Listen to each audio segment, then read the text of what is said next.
to be here.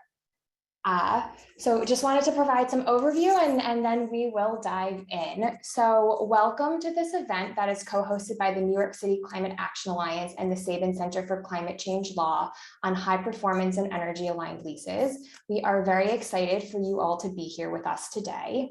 My name is Stephanie Margolis. I am Executive Director of the New York City Climate Action Alliance. We are a nonprofit that seeks to accelerate New York City's equitable transition to a zero carbon future. I am thrilled to be joined today by Meg Holden, Amy Turner, Lori Rothenberg, and Stuart Kaplan and Dana Schneider, who you'll all hear from later today. So first, I'm going to run through a few logistics before providing a brief overview. Today's event is going to include a walkthrough of a model high performance lease that the New York City Climate Action Alliance developed in collaboration with the Institute for Market Transformation and Meg Holden and Stuart Kaplan. After Meg provides that walkthrough of the high performance lease, we're going to transition to a moderated discussion led by Amy Turner, where you'll hear from industry experts who are implementing energy aligned provisions within their leases.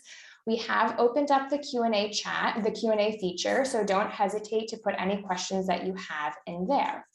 So with that, I'm going to provide an overview on why we set out to develop the high performance lease. So in New York City, buildings account for over 2/3 of the city's carbon footprint. Local Law 97, the city's groundbreaking and first of its kind legislation, sets a cap on carbon emissions from buildings that takes effect in 2024 and becomes increasingly stringent thereafter. Privately owned buildings over 25,000 square feet are subject to the law, and owners of these buildings face fines for non-compliance. Tenants, however, are responsible for a large portion of it, or at least half of all energy use in commercial buildings, presenting a significant challenge for owners to comply with the targets set forth in Local Law 97 if tenants aren't also engaged through their leases. So helping building owners and tenants comply with performance targets set forth in Local Law 97 was enough to spur us to want to create the high performance lease. But then COVID-19 abruptly shut down the world, impacted New York City's commercial real estate market, and highlighted that status quo leasing practices tend to lock in inefficient procedures and impede efforts to reduce carbon emissions. While occupancy fell to historic lows in 2020, building energy use only dropped by 10 to 20% on average. And the explanation for this misalignment lies in lease terms, among other factors. Conventional lease terms require landlords to provide heating and cooling when spaces are unoccupied, permit inefficient tenant build-outs, and mandate excessive plug loads, among others. And those terms compelled building owners to overuse energy in empty spaces while occupants worked from home and still are continuing to work from home, including me today. So within this context, the Institute for Market Transformation and the New York City Climate Action Alliance set out to create a high-performance energy-aligned lease so that commercial leases can better respond to market conditions, create a cleaner environment, and harvest cost savings for both owners and tenants. At the core of the high-performance lease is a mutual agreement between owners and tenants to collaborate and create shared benefits. And this lease can position the real estate industry to comply with the emerging local and state carbon regulations applicable to the built environment, such as New York City's Local Law 97 and DC's Building Energy Performance Standard. And so with that, I'm thrilled to introduce Meg Holden before turning the floor over to her for her to walk through this high performance lease. So Meg Holden is an associate at Sive Paget and Riesel, a recognized leader in environmental law and litigation and municipal and land use law. Meg concentrates her practice on environmental law and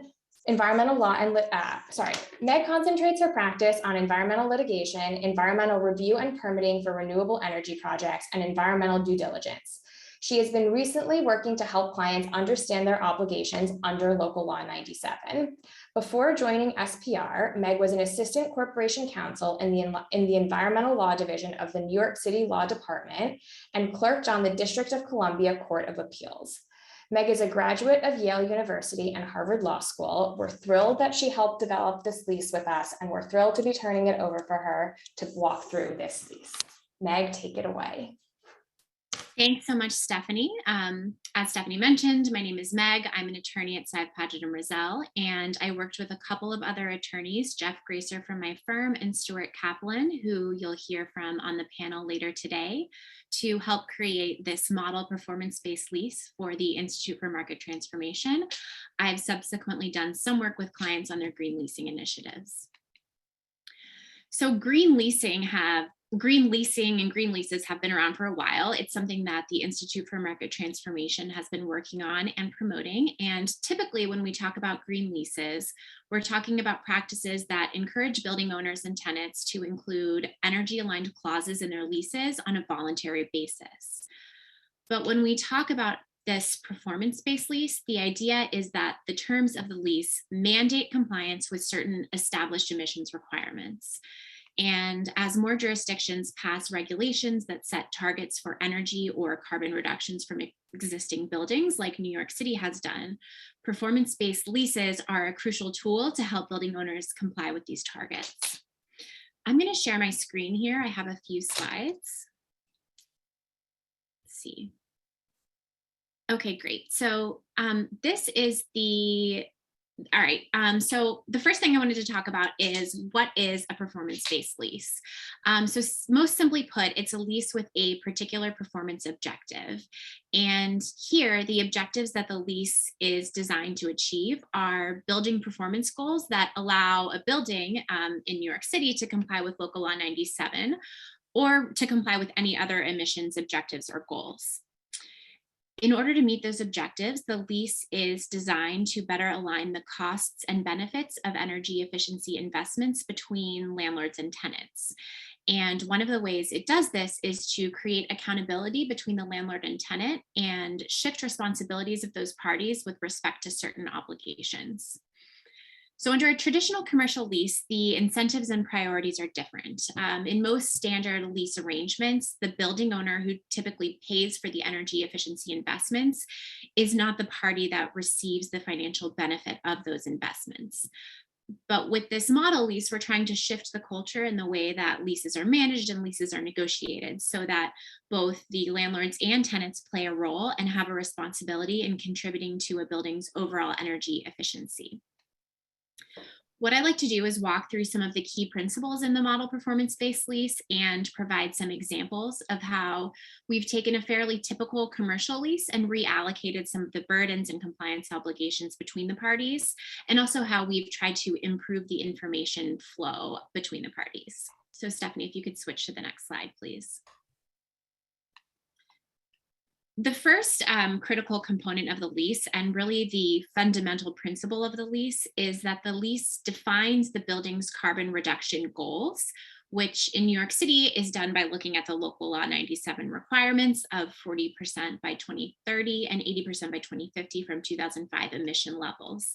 But it can really be adapted to use any requirements or any emission standards that the landlord would like to impose. And how this works specifically in the model lease is that the landlord defines the building performance standards in an exhibit to the lease. The building performance standards include energy consumption goals for the building and the capital improvements that have to be undertaken to meet those goals. The lease also calls for the development of a separate exhibit that applies these building performance standards, including energy consumption limits and plug load standards and capital improvements that have to be undertaken to each tenant space so that tenants know how much energy they can consume and what design criteria they have to adhere to when they're building out their tenant spaces. Next slide, please. In order to help achieve compliance with the building performance standards, the model lease sets forth specific landlord and tenant obligations, and it offers ways for both parties to share the costs of meeting these obligations. One example of how we're doing this is through the operating expense provision. So typical commercial leases contain an operating expense provision whereby the landlord passes through to all the respective tenants in the building their pro rata share of common area charges. These provisions are typically heavily negotiated and they typically contain a sub provision dealing with capital expenditures. In New York City, market commercial leases typically permit a landlord to pass through to a tenant the capital expenditures that are associated with a couple of buckets. So first, the capital expenditures to reduce overall building costs. And second, the capital expenditures that are required in order to comply with a law that has been passed or enacted after the lease was signed. But the model lease here adds two additional categories. It adds the cost to comply with laws and governmental requirements to reduce greenhouse gas emissions, and the cost to comply with building performance standards, the ones that we were just talking about that have been articulated by the landlord in an exhibit to the lease. So this is an example of how we're shifting some of the costs from the landlord to the tenant and how we've designed the lease so that the two parties really share responsibility.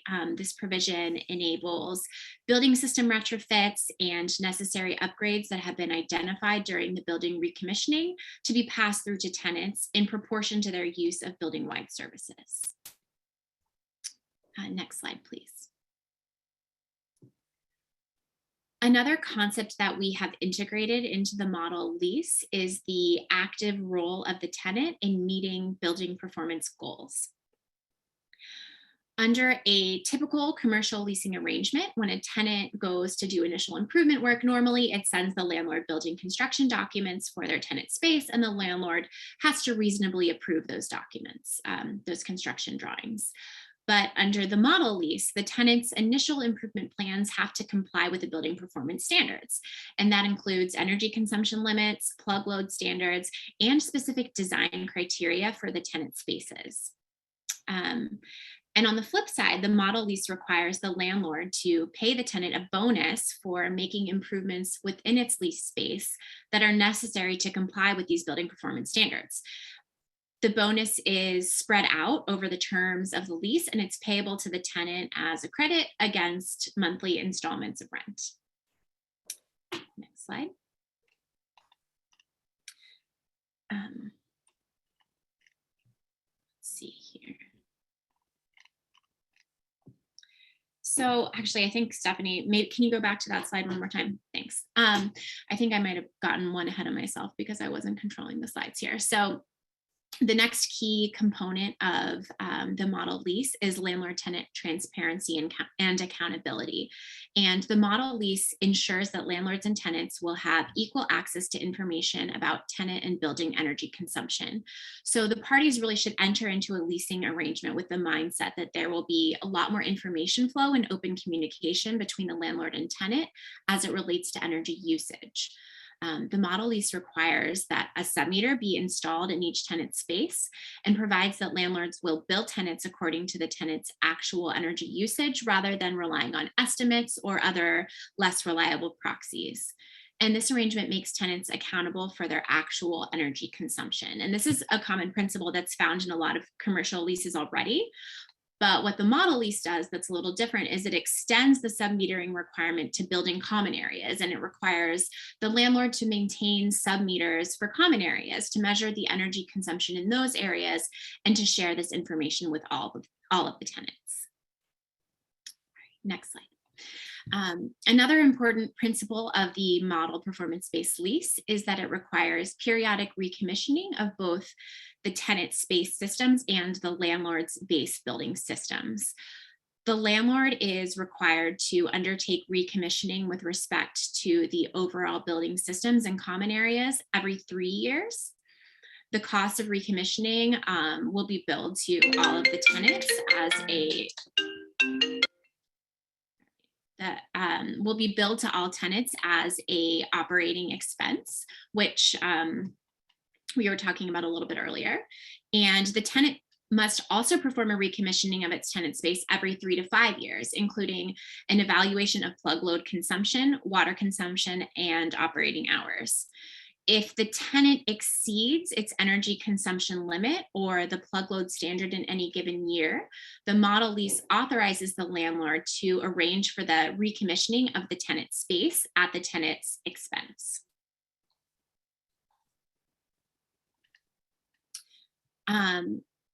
And just a couple more notes about the recommissioning, which is that after the tenant recommissioning, the landlord and tenant have to meet to review the results and recommendations and establish an energy optimization plan. So again, under the principles of landlord-tenant transparency and accountability, there are information sharing requirements with respect to the recommissioning so that the parties are fully versed as to what the other party is doing.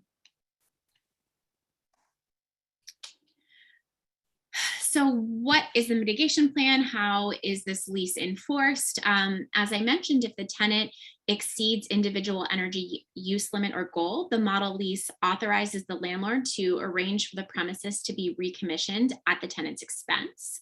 The lease then requires the landlord to meet with the tenant to review the results of the recommissioning and to work together to come up with a plan to reduce energy consumption in the tenant's space. And if the building performance standard for the building overall is not met, it's the same sort of thing. The landlord will meet with all of the tenants and review the energy use data and recommissioning recommendations, even for the tenants that met their limits, and establish an energy optimization plan for the building as a whole. If there are any changes that need to be made to the base building systems, the landlord will bear those costs and will pass them through as an operating expense. And for buildings that are subject to a law that requires certain emissions targets and imposes a penalty, such as certain buildings in New York City under Local Law 97, the model lease allows landlords to pass through any penalties incurred by the landlord that are equitably attributable to the tenant's consumption of energy in excess of its energy use limit or goals.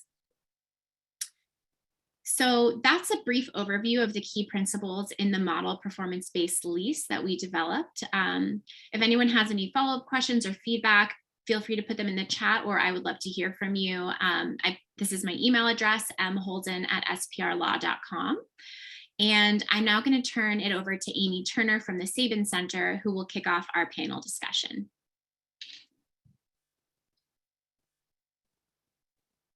Thank you, Meg, for that fantastic introduction to your work. I'm just going to give everyone a moment while our panelists turn their video back on and we get the right folks on the screen. And for those who are interested in seeing and learning more about Meg's draft energy aligned lease, we will share that in the chat momentarily. As soon as we get this piece of it going, we'll have someone share that in the chat so that you can download it for yourselves. It will also go out in a follow-up email following this event. But for those who'd like to pop open the lease right away, we'll put it in the chat. So the next phase of this event will be a panel discussion among 3 industry experts who have a wealth of experience in the area of energy aligned leasing and who can speak both to the template lease that Meg developed and discussed, and also to their own experiences on the landlord side, the tenant side, and as a real estate attorney. So we thank each of our panelists very much for joining us. I'm going to do brief bios for each of them, and then we'll kick off some Q&A. So first up, and these are just in alphabetical order, first up, Stuart Kaplan is a partner in Blank Rome's real estate group. He's previously served as real estate practice group leader and has been practicing commercial real estate law in New York City for over 35 years, more recently concentrating on Class A office leasing. He represents global investment firms on the ownership side and Fortune 500 companies, hedge funds, private equity firms, and tech companies on the tenant side, and is often involved in multi-floor transactions. Last year, Stuart worked with members of Sci Paget, the Institute for Market Transformation, and the NYC Climate Action Alliance to create the high performance lease that Meg discussed, which is intended to address carbon reduction and sustainable building practices. He currently serves as a steering committee of the Decarbonizing New York City Offices Initiative, which provides innovative resources and trainings to advance building decarbonization in commercial real estate. And it's a collaborative project funded by the New York State Energy and Research Development Authority, NYSERDA. Next up, Lori Rothenberg is Assistant General Counsel at Pfizer Inc., where she leads the legal team responsible for the company's global real estate portfolio. She provides strategic legal advice on workplace solutions and manages a variety of complex real estate and procurement transactions, including the company's recent transition to its new headquarters at Hudson Yards. Lori has LEED accreditation for professional operations and maintenance, or the LEED AP O&M, and is an active member of CoreNet NY chapters, Sustainability Committee, and the International Well Building Institute's Community Concept Advisory. In 2020, she contributed to the Well Building Institute's task force on COVID-19 and other respiratory infections, leading changes to the Well V2 standard and the creation of the Healthy Safety Rating. Prior to joining Pfizer, Lori was a senior counsel at Cambrex Corporation, a life sciences contract manufacturer, and she began her legal career at Orrick, Harrington, and Sutcliffe with a focus on general corporate representation, venture capital, and M&A. Dana Robbins Schneider is Senior Vice President, Director of Energy, Sustainability, and ESG for Empire State Realty Trust. Dana is responsible to define, lead, and execute a comprehensive program for all company and property level energy and sustainability initiatives and industry-leading best practices to coordinate and develop the company's ESG and wellness measures, programs, and reporting. Dana focuses on analyzing and implementing actionable measures to drive energy efficiency and energy performance in the whole building, systems, and tenant level, including proactive planning for Local Law 97 and 80 by 50.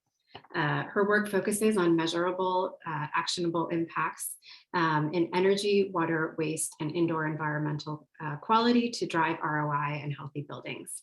So thank you to all three of our panelists. We really are thankful for you being here. I see that Stephanie has now put the model lease that Meg discussed into the chat, so folks can take a look at that if they'd like. I have several questions of my own for our expert panel here, but we also welcome audience questions, so please feel free to put those into the Q&A box and we'll do our best to address those as well.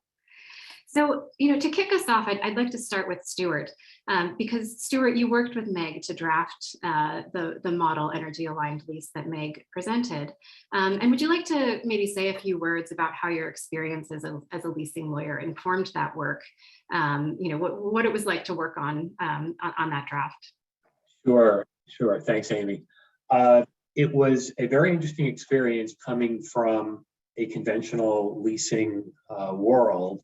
And to put together the high performance lease. One of the things that I tried to bring to the project was a sense of practicality, in as much as I kind of considered myself somebody from the outside world coming into the green carbon reduction process, and basically took that practical experience and tried to apply it to the provisions as we went forward. And there was some back and forth, and it was for me an interesting experience to see where we ended up. And in each case, trying to put on a landlord's hat and a tenant's hat with respect to how those parties would react to these provisions. So I found it to be really kind of a stimulating exercise to go through, and hopefully lended some logic and practicality to the final product. Great, thank you. Thank you, Stuart.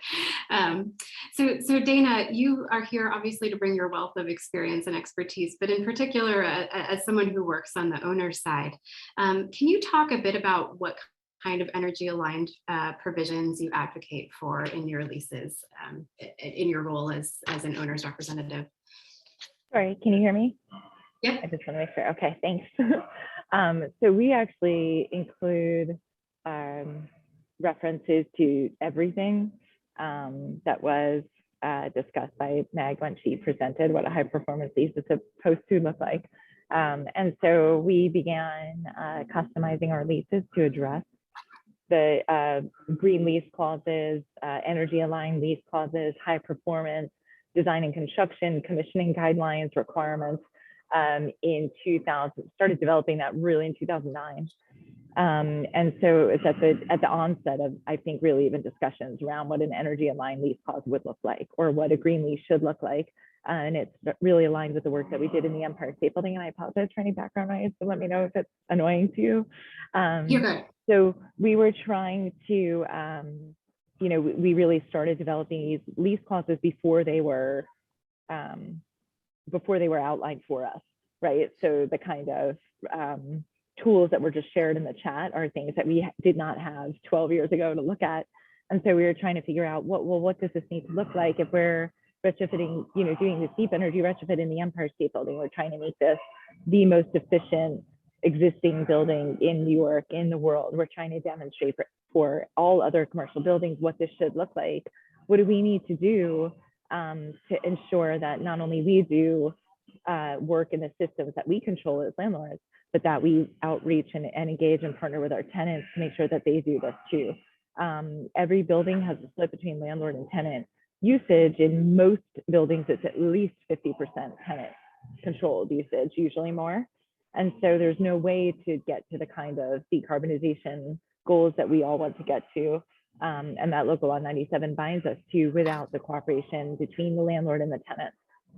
I don't believe it, and I've spent 18 years at JLL, you know, working with the tenants and the owners, and always said, you know, this is not because the tenant reps want to put it all on the owner, and owner reps want to get it all on the tenants, and that's not how it works. It needs to be something for which they're both responsible. So the way that we did it is there's an entire section and appendix in our leases required in every single lease, which is a comprehensive section on design and construction performance, high performance, sustainable, healthy buildings clauses around energy efficiency, water efficiency, indoor environmental quality, materials, waste diversion, all of that.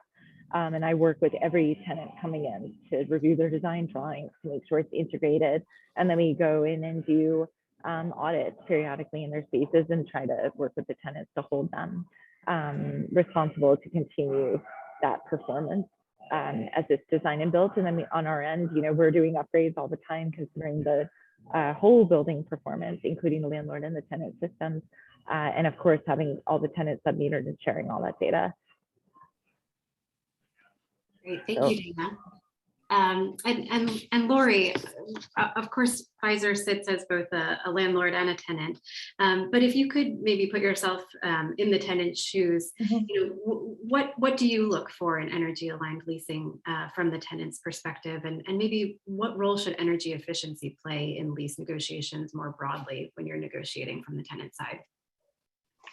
So I think that this is gradually shifting as both tenants and landlords become more aware and more interested in implementing energy efficiency. So we have Local Law 97 in New York.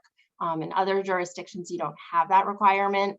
And so there's a real range of awareness in the landlords and in the tenants in terms of what's out there and the benefits of energy efficiency. So generally, I think it really poses a risk mitigation, right? Both from a cost and an operational standpoint. You have, right, it avoids the energy cost fluctuations, and also, you know, hopefully will at one point help avoid blackouts, right? In terms of the energy. So that's the risk mitigation end of it, as well as, you know, any potential pass-throughs from penalties from laws such as Local Law 97. And then it's opportunity, right? So we're seeing a lot of companies coming out with carbon goals, right? We're going to be net zero by 2030. And so can the lease contribute to that? And as those goals get rolled out, the tenants are becoming more interested in implementing these measures within their leases. And I think that as we see that increase, there's going to be that much more receptivity from the tenant side to cooperate with the landlords in terms of implementing those provisions. So at the same time, right, so I think that then in terms of the goal of having energy efficiency, I think there is alignment there. It's then it becomes the how. Right. So it's, you know, I totally agree with the data transparency, sharing the information. Submetering is great because then, you know, as a tenant, I'd much prefer to pay for what I'm using than what I'm not necessarily using. And I also want to not have to pay for what other tenants are using. Right. So there's a concern that, okay, if the whole building has a cap and tenant X is using a lot, why should I pay my share of the penalty when it was really caused by their usage? So we're gonna look at that. And then there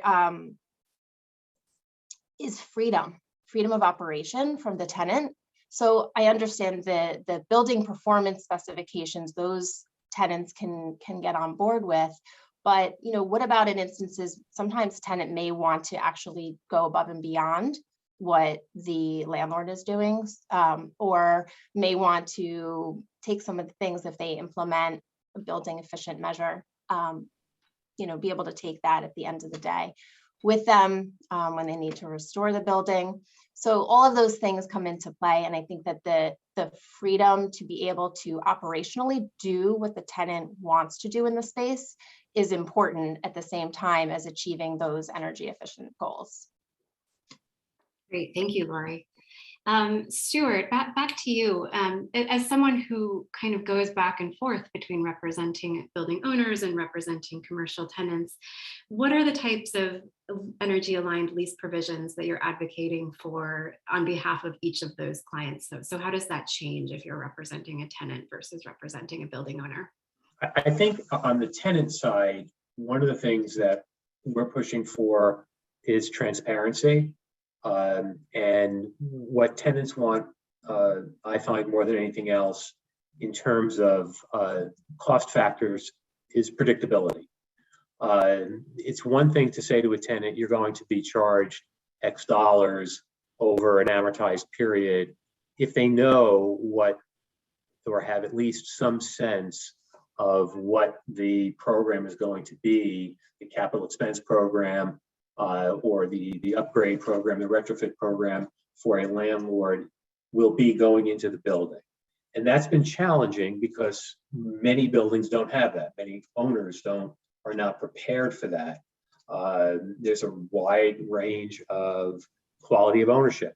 And what's happened is, as a result of COVID, we've seen a lot of the kind of middle market owners get squeezed out, and that's really affecting not only the market, but it's affecting information. It's affecting how top tier owners are behaving, which is actually good for all of this because it's the top tier owners who are kind of creating the lead. Kind of getting back to your question in terms of which types of provisions on the owner side, what we're having a lot of success in, frankly, is passing through these capital expenses as Meg so eloquently described in her introduction. What's happened is, for the first time, I'm seeing literally the provisions from the high performance lease work their way into the marketplace. I received the markup of a lease that I sent out for a landlord 3 or 4 weeks ago, and it literally cut and paste provisions from the high performance lease. I said, wow, this is great. This is really happening. I mean, it was one of the most optimistic experiences I've had, through this 2-year project.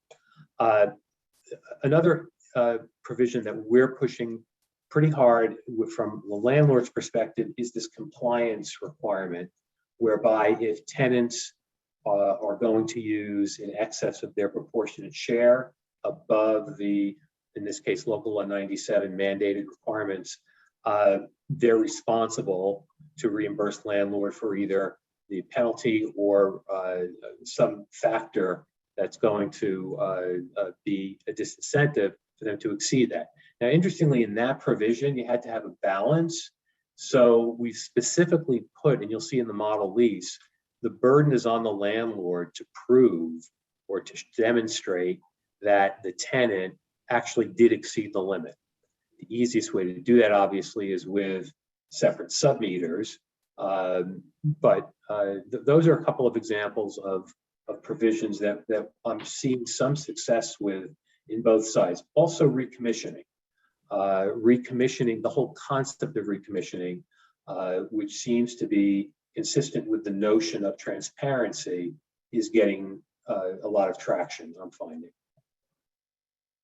Great, thank you, Stuart. That does sound quite encouraging. I just want to remind folks that you're welcome to put questions into the Q&A box. We have a couple that have come in that we will address, and so if there are others, please feel free to put them there.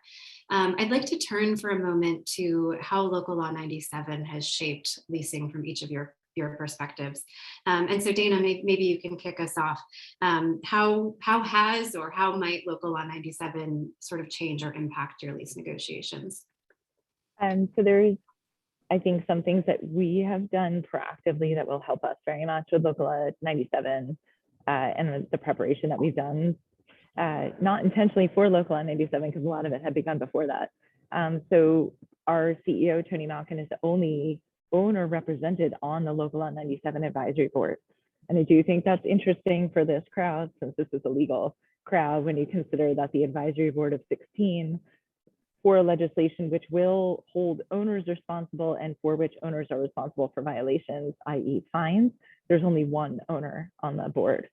And it's us, thank goodness, because we're trying really hard to be supportive. We believe in the intent and the direction of Local Law 97.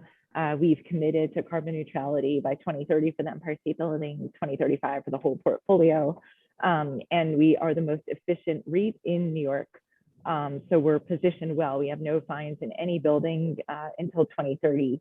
And even then, some of our buildings still don't have fines till 2035. And so our goal is to continue to partner with our tenants to get there. In order to do that for us, and especially for owners who are above 2024 limits or significantly above the 2030 limits. By the way, everybody is above the 2035 limits.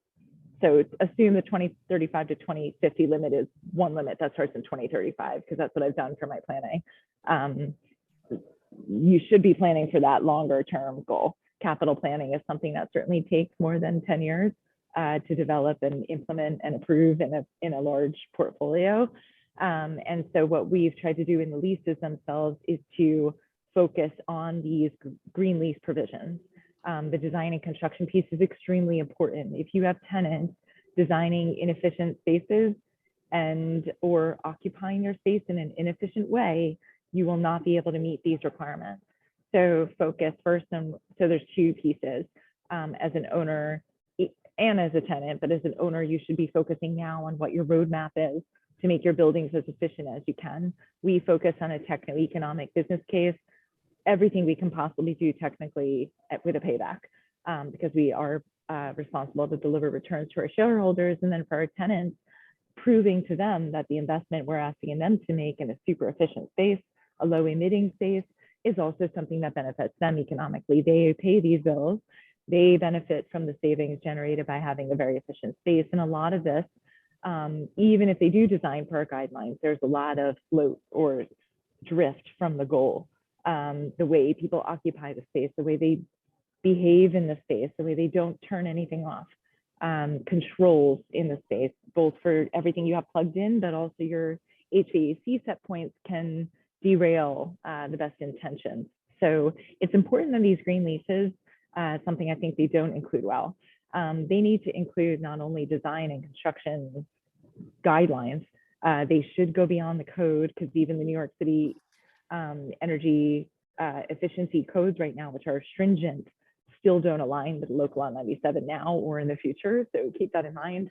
It's not enough to ask your tenants to comply with code, you'll be stuck with fines. So the design and construction piece is important, but so is including in your lease provisions to hold them responsible for continued performance.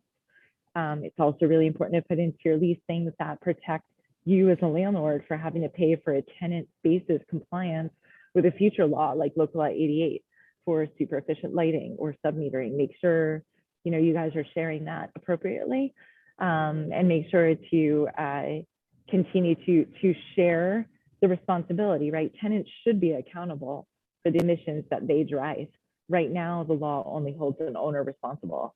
So while we have been trying to address it in a Local Law 97 advisory board, I'm not sure where it will come out. So for right now, it's extremely important, and take it as the responsibility of the owner to drive that tenant efficiency, unless you negotiate it into your lease, which will be a by lease negotiation right now. You'll have the tenant lawyers arguing that it should be all on the landlord, and the landlord lawyers arguing that should be all on the tenant. And I would strongly suggest against that, that there's a fair partnership where it's landlord driven, right? The tenant can't control their windows unless they're open, but they can control their windows. So the landlord maybe owns that piece of it. But the tenant is the one who's leaving lights on all night. Or during COVID, when no one was in an office for 6 months, all those monitors and all those coffee machines and everything else was still on. And so we only saw a 20% decrease in energy usage in our buildings, even with zero occupancy during lockdown. And it was because all that equipment stayed on. So there are major issues that we see on the tenant-driven part of it, which don't compromise their experience at all. And all that does is cost them and us money, because the certifications we pursue, as well as something like Local Law 97 compliance, it hurts the energy performance of the building. So it makes certifications like Energy Star or Lease more difficult too when the tenants occupy their space in an inefficient way. Thank you, Dana. That is a fascinating and disheartening measure of what happened during lockdown. It shouldn't be disheartening. We learned from it, right? We learned from it. Hopefully we could be like, why were these things on when no one was there for so long? But that's what happens every night and every weekend and every holiday. Yeah, that's why that's important. Good to know. Lori, can you talk a little bit about from the tenant's perspective? I know Pfizer's largest building might be owned, but from a tenant perspective, how has Local Law 97 sort of changed lease negotiations? Yeah, so we'll be moving to Hudson Yards next year, and that lease was negotiated before Local Law 97 kicked in. So I have to speak to this really much more conceptually than as affects Pfizer. But I do think that, as I said before, that the great thing about Local Law 97 is that it's bringing energy to the table. So often in lease negotiations, there's so many other things that people are concerned about. There's this one particular space that that the company wants to have for whatever reason, whether it be the layout, the location, the other amenities that it offers. And so sometimes in the hubbub of negotiating, the energy falls to the back of the negotiations. And so now with potential penalties and the costs that are associated, it's bringing it much more to the forefront in terms of discussions. That said, I think that one of the considerations is how much of any energy efficient measures are already baked into the rent, because a tenant doesn't want to have to double pay, right? So some of the costs can be passed through in terms of your typical OpEx charges that do get passed through, but some of the energy efficiencies, if I choose to lease Class A, wonderful building, I'm already paying a higher rent for that. So I don't want to have to necessarily double pay. And that would go to things like, especially like a certification, right? So what is the tenant getting out of that certification that it then gets passed through? Should the tenant pay for that, or is the landlord really the one that's benefiting from it solely, right, through the greater rent? And then the energy efficiency can be dealt with instead through the sub-metering energy costs, or the otherwise the other OpEx pass-throughs. So I think that those are all considerations. Another one is figuring out, again, where are the landlord obligations for the maintenance and the commissioning versus the tenant.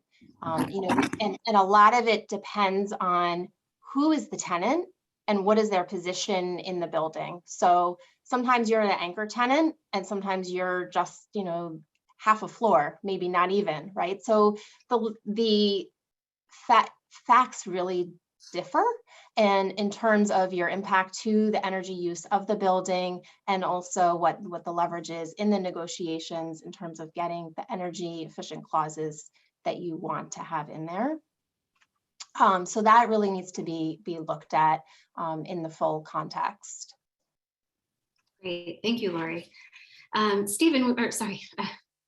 Stuart, we've had a couple of questions come in from the audience about incentives in leases relating to local law 97. You addressed one of them in writing, but I'll sort of read it aloud as well as a follow-up question so you can share your thoughts for the group.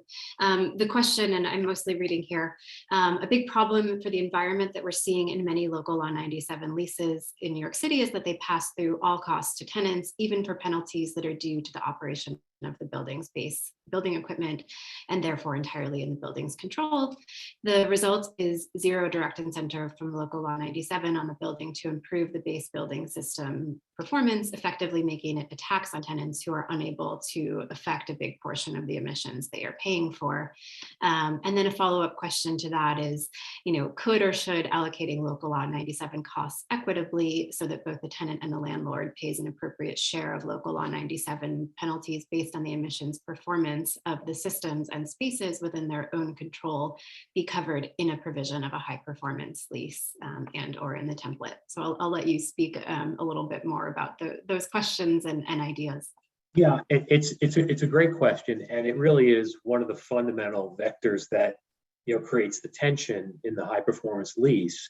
And to some extent, there's no canned answer to that question.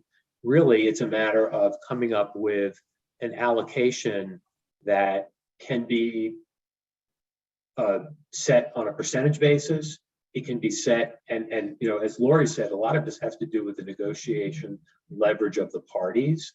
If you're dealing with a 4 or 5 floor tenant that's leasing a couple 100,000 feet, they're going to have a lot more leverage and possibly a lot more incentive to comply because of their ESG requirements as a larger company. So there's no magic answer as to how you allocate. So for example, if you're passing through all of the capital expenses to the tenants on a pro rata basis to recommission your building, there's no reason why the parties couldn't negotiate, if the tenant had enough leverage, that the landlord and tenant split those costs, that it's a 50-50 allocation.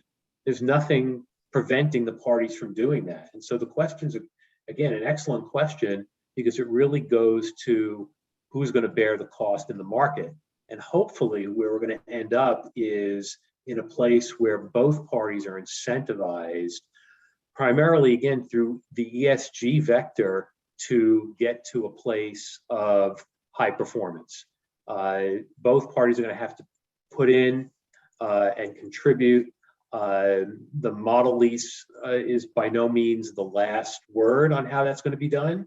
It again is a template and a starting point to raise these issues and to try as best as we can to balance them. I think that if tenants are going to want to be in the top class buildings, as Lori said, some of that's going to be baked into the rent. There's no question about it. But some of it's going to have to be, played out in terms of a shared cost between landlords and tenants. I mean, one thing that's very interesting about, you asked earlier, how is local law, 97 affecting lease negotiations? One of the propositions that I set forth when we started this project was, you've got to get to the brokers on these provisions, because the term sheets of all of these lease deals are so critical and often so overlooked by the time the leases get to negotiation by the lawyers. At that point, it's too late to inject, for example, a local law 97 compliance. And what I'm starting to see in term sheets is the simple notion that local law 97 be addressed in some way. And that's sometimes all you need to open the door to negotiate all the provisions we're talking about.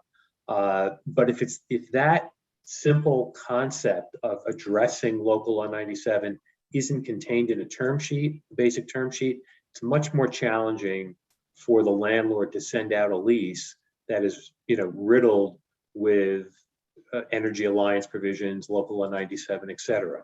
So it's really important to educate the brokerage community in these issues. And I'm starting to see that, which again is encouraging. Thank you, Stuart. Lori, I have an audience question for you next.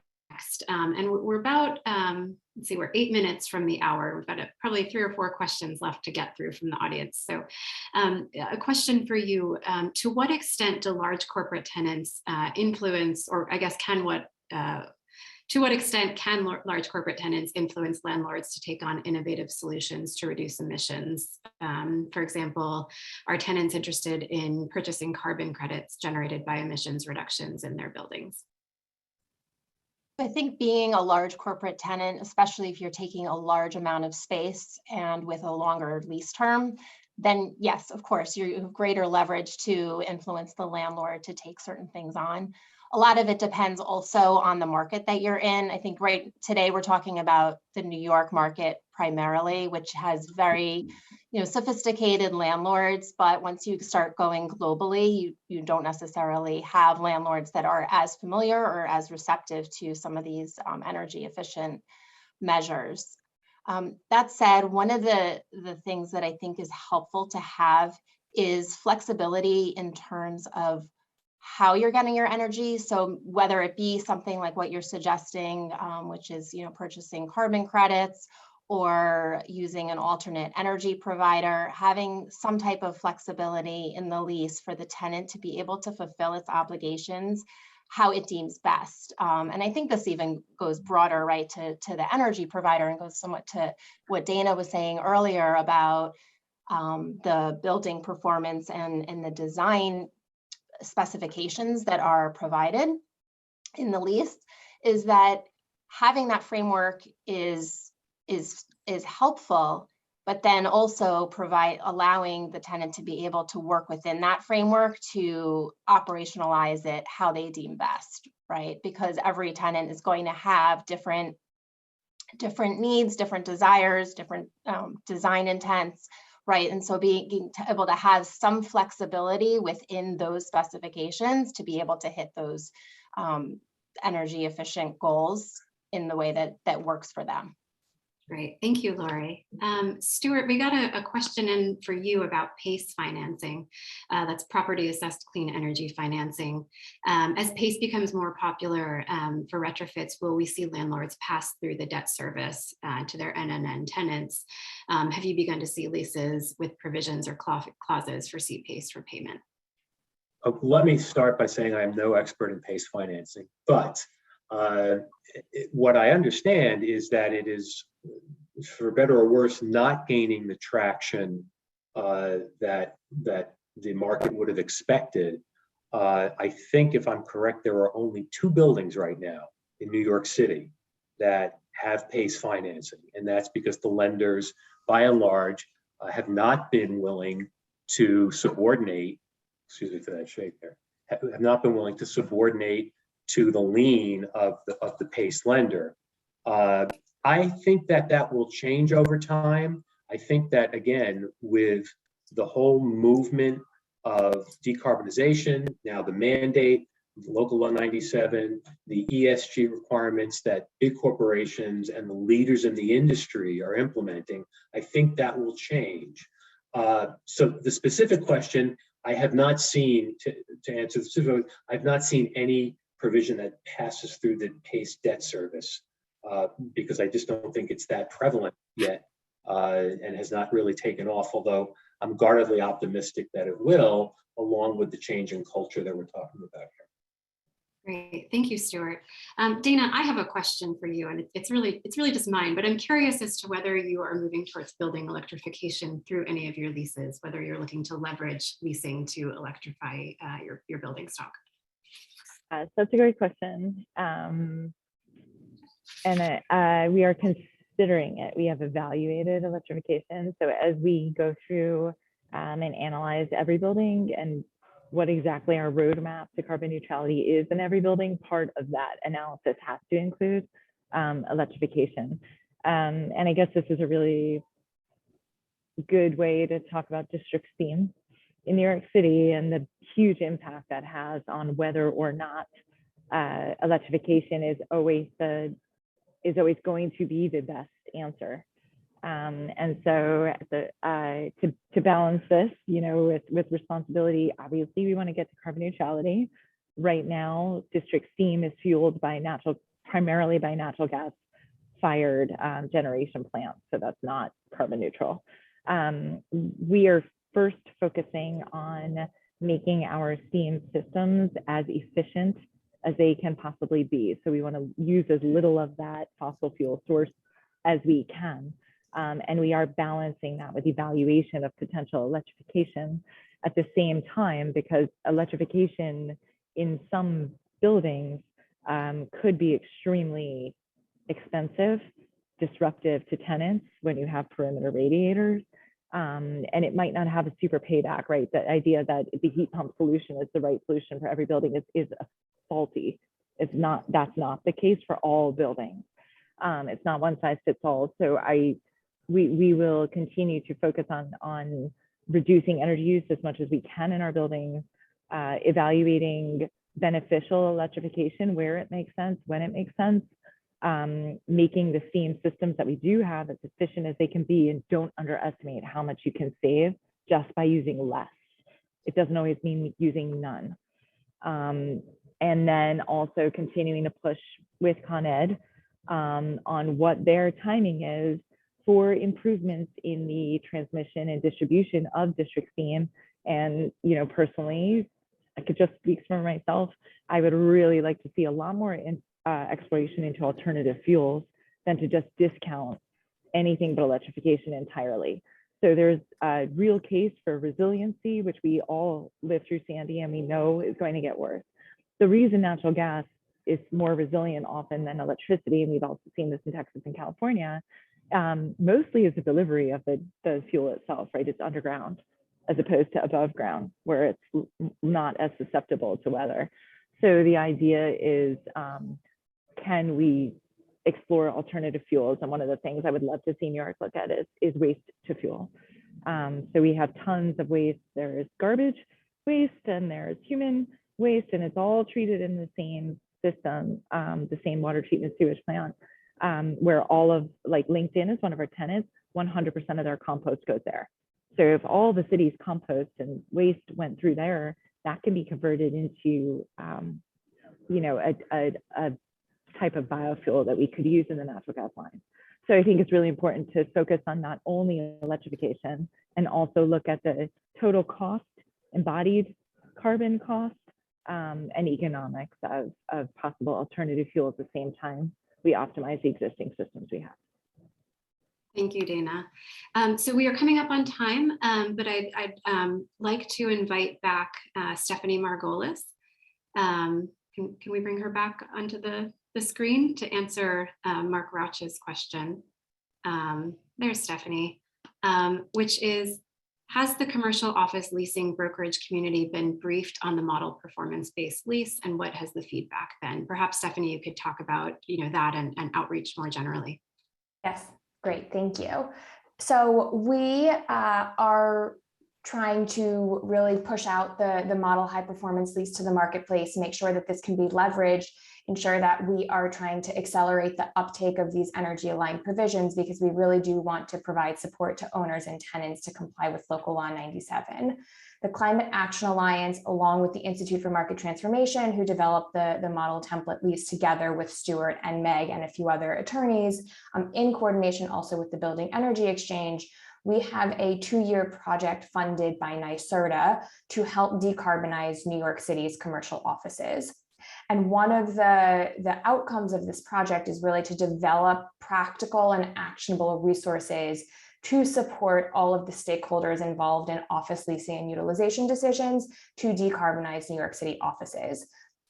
And so as part of that, we are going to be fleshing out the lease, continuously incorporating feedback that we hear from the marketplace on any changes to provisions that should be made, how we can equitably allocate Local Law 97 penalties between landlords and tenants, And then we will really be going on a roadshow, really trying to do everything that we can to bring this to the marketplace. So we've begun to have conversations with brokers on the high performance lease. They seem to be very receptive to the idea. They do find local law 97 to be abstract in certain instances. And so any more discrete resources that we can provide to them to help them define how penalties should be allocated is very helpful to them. So we do plan on having conversations with all of the property managers at the major brokerage firms. And we will also be doing a roadshow with commercial leasing lawyers as well. So we really can accelerate the uptake of these provisions. So, if you have any feedback on the lease that we walked through today, if you are interested in learning more, don't hesitate to reach out to any of the panelists or myself. We really want to make sure that we are incorporating the appropriate feedback so that we can really move the market together in accelerating decarbonization. Well, I'd like to thank all of our panelists. We'll see if we can bring Meg back up here as well, but I'd like to thank all of our panelists, Dana, Lori, Stuart, and Meg, as well as Stephanie. This has been a pleasure to work on this event with you. There's Meg. Thank you, Meg, for your presentation. We really appreciate this opportunity to chat about high performance leasing and to really draw on the wealth of knowledge that is on this screen. So thank you again to Dana, Lori, Stuart, and Meg for sharing your experiences and expertise with us. And thanks to Stephanie and the NYC Climate Action Alliance and the Sabin Center for Climate Change Law for organizing this event. We will follow up with more about the high performance lease template that Meg and Stuart developed. And in the meantime, please feel free to reach out with any questions. Thank you.